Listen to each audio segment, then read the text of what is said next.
আমরা গতকাল রাত্রে 10টার সময় লখনৌ থেকে ট্রেনে উঠেছিলাম এবং আজ 17ই ডিসেম্বর এসে পৌঁছেছি নিউ দিল্লি স্টেশনে সকালবেলা 7টা নাগাদ। তারপর ওখান থেকে হোটেলে গিয়ে ব্যাগপত্র রেখে একটু ফ্রেশ হয়ে ব্রেকফাস্ট করে বেরিয়ে পড়েছি দিল্লি ঘুরতে। আমরা এই ট্রিপে দিল্লি গিয়ে যে যে জিনিস বা যে যে ট্যুরিস্ট স্পটগুলো দেখেছি সেগুলো তো আজকের ভিডিওয়ে দেখবেন, তার সঙ্গেও আজকের ভিডিওয়ে বলে দেবো যে দিল্লিতে এলে আরেকদিন, যদি আমরা এবার একদিনই ছিলাম সেই জন্য সবকটা ট্যুরিস্ট স্পট কভার করতে পারিনি, বেশ কয়েকটা বাদ থেকে গিয়েছে, তো সেইগুলো আরেকদিন থাকলে আপনারা কভার করতে পারবেন। তো সেগুলো কি কি বা কিভাবে যেতে হবে সমস্ত ডিটেলস থাকবে আজকের ভিডিওয়ে, তাই পুরো ভিডিওটা স্কিপ না করে শেষ পর্যন্ত দেখুন। আর আমাদের ভিডিও যদি ভালো লেগে থাকে অবশ্যই লাইক, কমেন্ট এবং শেয়ার করবেন, আর আমাদের চ্যানেল সাবস্ক্রাইব করতে ভুলবেন না। যারা ফেসবুকে আমাদের ভিডিও দেখছেন তারা প্লিজ লাইক ও ফলো করে দেবেন এবং ভালো লাগলে বন্ধুদের সঙ্গে শেয়ার করবেন। এইবারে গ্রুপ ট্যুরে এসে নিউ দিল্লি স্টেশনের কাছে যে হোটেলে আমরা উঠেছিলাম সেই হোটেলের রিসেপশনের ছবি এটা, আর তার সঙ্গে কয়েকটা রুমের ছবিও আপনাদের দেখিয়ে রাখছি। এই কোয়ালিটির হোটেলে কিন্তু আমরা ছিলাম, মানে এই হোটেলটাতেই ছিলাম। এটা হচ্ছে একটা ট্রিপল বেডরুম, এখানে 4 জন ম্যাক্সিমাম থাকা যায়, আর এগুলো ডবল বেডরুম, এখানে 3 জন ম্যাক্সিমাম অ্যালাউ করা হয়। এক ঝলকে কয়েকটা রুমের ছবি একটু দেখে নিন। তো প্রথমেই আমরা পৌঁছে গিয়েছি লালকেল্লা দেখতে। আমরা লালকেল্লার পার্কিংয়ে গাড়ি রেখে হেঁটে যাচ্ছি লালকেল্লার এন্ট্রান্স গেটের দিকে।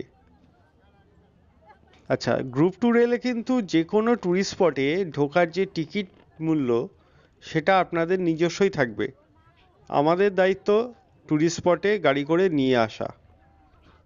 আজকে সারাদিনে আমরা কি কি ট্যুরিস্ট স্পট ঘুরে দেখব সেই লিস্টটা আপনাদের জন্য স্ক্রিনে দিয়ে দিচ্ছি। প্রথমেই আমরা চলে এসেছি লালকেল্লা, এরপর এখান থেকে বেরিয়ে আমরা চলে যাব ইন্ডিয়া গেট এবং রাষ্ট্রপতি ভবন দেখতে। যদিও ইন্ডিয়া গেট এবং রাষ্ট্রপতি ভবন গাড়ি থেকে আমরা রানিংয়েই দেখে নেব। তারপরে চলে যাব কুতুব মিনার দেখতে, সেখান থেকে লোটাস টেম্পল, এবং অবশেষে আজকের দিন শেষ হবে অক্ষয়ধাম মন্দির দর্শন করে। আপনারা যারা দুদিনের জন্য দিল্লি আসবেন বা যখন দুদিনের গ্রুপ ট্যুরে দিল্লি আসবেন, সেক্ষেত্রে দ্বিতীয় দিনে আপনারা আরও ঘুরে দেখতে পারেন বেশ কিছু ট্যুরিস্ট স্পট। সেই সমস্ত ট্যুরিস্ট স্পটের লিস্টও আমরা স্ক্রিনে দিয়ে দিচ্ছি, আপনারা চাইলে ভিডিওটা পজ করে নোট করে নিতে পারেন।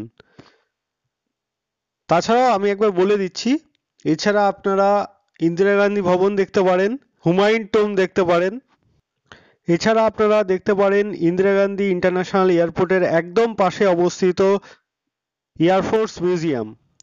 এছাড়া আছে জামা মসজিদ, যন্তর মন্তর ইত্যাদি।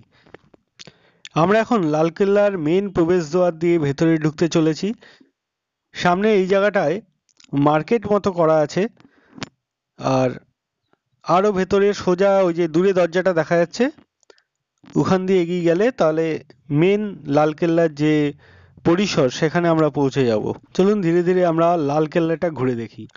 লালকেল্লার এন্ট্রি গেটে এই যে মার্কেটটা রয়েছে, এখানে অনেক কিছু দোকান আছে, খুব সুন্দর সুন্দর হ্যান্ডক্রাফট আইটেমের দোকান আছে, কিছু জামা কাপড় গয়নাগাটিরও দোকান আছে, গিফটিং আইটেমের দোকান আছে, কিন্তু এই দোকানগুলো কিন্তু বেশ কস্টলি। তবে হিস্টোরিক্যালি আরেকটা জিনিসও জানা যায়, মোগল পিরিয়ডেও নাকি এই জায়গাটায় বিভিন্ন দোকান বসতো। আমরা এখন চলে এসেছি লালকেল্লার গার্ডেন এরিয়ায়। বিশাল বড় বড় গার্ডেন রয়েছে এখানে। এই লালকেল্লা প্রায় 250 একরেরও বেশি জায়গা নিয়ে রয়েছে এবং যমুনা নদী থেকে প্রায় 60 ফুট ওপরে রয়েছে এই লালকেল্লা। আমরা যে গেটটা দিয়ে একটু আগে ঢুকলাম ওটার নাম লাহোরি গেট। আর এই লালকেল্লার ভেতরে বিভিন্ন মহল আছে, এর মধ্যে বেশ কিছু বিল্ডিং বন্ধ আছে, কিছু বিল্ডিং খোলা আছে, আর কিছুতে মিউজিয়াম করা আছে।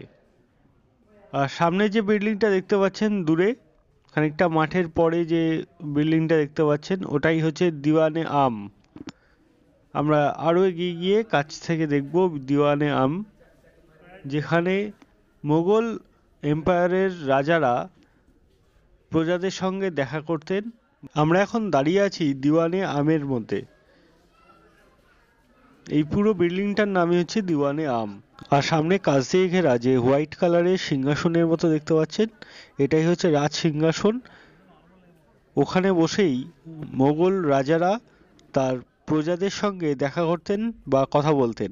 এখানে দেখুন একটা বিশাল বড় ফোয়ারা করা আছে, সঙ্গে এর নিচেই রয়েছে ট্যাঙ্ক। এখানে সংগ্রহ করে রাখা হতো জল। এই লালকেল্লায় এমন একটা সিস্টেম করা ছিল যে পাশে বয়ে যাওয়া যমুনা নদী থেকে উইদাউট এনি পাম্প, কোনো ইলেকট্রিসিটি ছাড়াই অটোমেটিক্যালি জল উপরে উঠতো, মানে প্রায় 60 ফুট ওপরে, এবং একটা ওভারের ট্যাঙ্কে পড়তো। তারপরে সেইটা এই যে ফোয়ারার মতো জায়গা করা আছে সেখান দিয়ে বয়ে এসে এই সামনে দিয়ে গড়িয়ে চলে যেত। আর নিচে যে নেট দেখতে পাচ্ছেন, এর তলাতেই ছিল বিভিন্ন ঘর। আর ওই ওপর দিয়ে, ছাদের ওপর দিয়ে জল বয়ে যেত। এই সামনে যে সাদা কালারের জায়গাটা দেখতে পাচ্ছেন, গর্তগুলো, ওখান দিয়ে বয়ে যেত জল, যাতে এই ঘরগুলো ঠান্ডা হতে পারে। এই মহলটার নাম দিওয়ানে খাস। আর এখানেই পরপর রয়েছে খাসমহল, হীরামহল, মতি মসজিদ, রংমহল ইত্যাদি। দেখুন এই খাসমহলের ভেতরের দেয়াল এবং ছাদে কত সুন্দর কারুকার্য করা। আমরা এখন চলে এসেছি জাফর মহলের সামনে।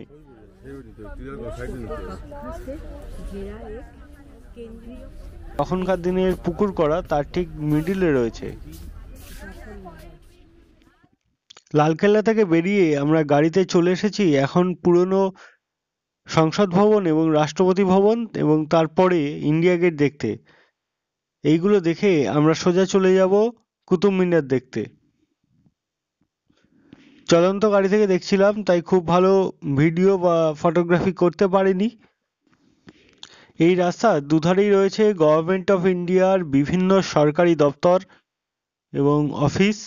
সেগুলো দেখতে দেখতেই আমরা এগিয়ে চললাম এবং সামনে দেখে নেব ইন্ডিয়া গেট। দেখুন আমরা এখন চলে এসেছি ইন্ডিয়া গেটের সামনে। এই দিন সূর্যের ভালোই তেজ ছিল এবং তার সঙ্গে চলন্ত গাড়ি হওয়ার কারণে খুব একটা ভালো, মানে ইন্ডিয়া গেটের ছবি পাচ্ছিলাম না। এখন মোটামুটি একটা পেয়েছি। ইন্ডিয়া গেট দেখে আমরা চলে গিয়েছিলাম কুতুব মিনার দেখতে। কুতুব মিনারের ওখানে কিছুক্ষণ সময় কাটিয়ে আমরা তাড়াতাড়ি বেরিয়ে পড়েছিলাম, তার কারণ সন্ধ্যা হয়ে আসছিল, টাইম হাতে কম ছিল, আমাদের দেখার আরো দুটো গন্তব্য বাকি ছিল। এখন আমরা চলে এসেছি লোটাস টেম্পেলে। প্রচুর মানুষ লোটাস টেম্পল দেখতে যাচ্ছেন, আবার অনেকে লোটাস টেম্পল দেখেও বেড়াচ্ছেন। খুব সুন্দর সাজানো বাগান দেখতেই পাচ্ছেন। এখান দিয়ে ওই সামনে গিয়ে বাঁদিকে গেলে সোজা হচ্ছে লোটাস টেম্পল। আপনাদের হাতে যদি সময় থাকে তাহলে অবশ্যই লোটাস টেম্পলে এসে কিছুক্ষণ সময় কাটান, বাগানটা ভালো করে ঘুরে দেখুন। লোটাস টেম্পল হচ্ছে এমন একটা টেম্পল, যে টেম্পলের ভেতরে কোনো মূর্তি বা কোনো ধর্মের ব্যাপার নেই। যে কোনো ধর্মের মানুষ ওখানে ঢুকে প্রেয়ার করতে পারেন। একদম যাকে বলে পিন্ড অফ সাইলেন্স থাকে ওর ভেতরে। লোটাস টেম্পল দেখা হয়ে গেলে আমরা চলে যাব অক্ষয়ধামে। দেখুন না লোটাস টেম্পলের ভেতরের বাগানগুলো কি সুন্দরভাবে সাজানো। আচ্ছা, অক্ষয়ধামে গিয়ে আমরা তেমন কিছু ছবি তুলতে পারিনি বা ভিডিও করতে পারিনি। তার দুটো কারণ, এক তো সন্ধে সন্ধে হয়ে গিয়েছিল, আর দ্বিতীয় অক্ষয়ধামে ভেতরে ছবি তোলা নিষিদ্ধ, এবং যে পার্কিং আছে সেখান থেকেও ছবি তোলা খুবই কঠিন, কারণ পার্কিং থেকে মেন মন্দির অনেকটাই দূরে। আমরা গাড়ির ভেতর থেকে দেখানোর চেষ্টা করছি। ওই যে দূরে লাইট জ্বলছে দেখতে পাচ্ছেন মন্দিরের মতো শেপে, ওইটাই হচ্ছে অক্ষয়ধাম। আমরা মন্দিরের পার্কিং এ রয়েছি। বুঝতেই পারছেন পার্কিং থেকে মন্দির কতটা দূরে। শেষ পর্যন্ত দেখার জন্য ধন্যবাদ। আপনাদের সঙ্গে দেখা হবে আবার নেক্সট ভিডিওয়।